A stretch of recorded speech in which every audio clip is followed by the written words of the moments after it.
Muling nagkainitan ang kampo ni na Vice President Jejomar Binay at Presidential Spokesperson Edwin La Sierda. Yan ay matapos bansagan ni Binay ang kalihim na unpresidential spokesperson. Hindi naman ito pinalagpas ni La Sierda. Narito ang report.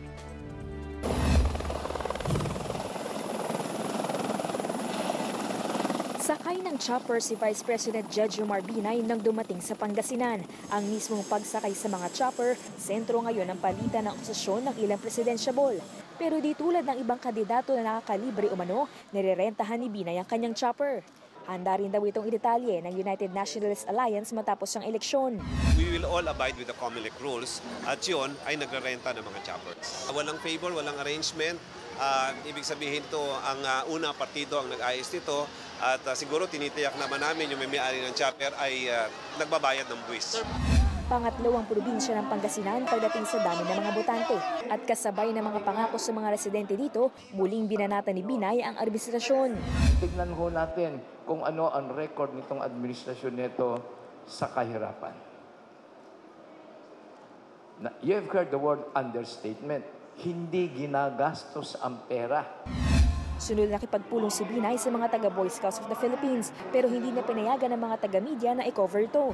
Unang-una kasi nire-respeto ni Vice President Binay yung organisasyon ng BSP at ayaw niyang mahaluan ng politika itong pakikipag-meeting niya o yung imbitasyon sa kanya ng Boy Scouts of the Philippines. Si Binay ang Pangulo ng BSP, matatandaang nasangkot si VP at ang BSP sa imbestigasyon ng Senado kaugnay ng umano'y maanumalyang land deal. Sa gitna naman ng kampanya, umiinit ang word war ng kampo ni VP Binay at Presidential Spokesperson Edwin La Sierda.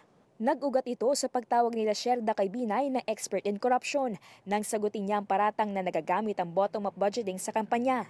Ang kampo naman ni VP Binay, tinawag na unpresidential spokesperson si La Sierda. May sagot din ng Vice Presidente sa kanya. Yan ay puros bintang na pawang walang katotohanan.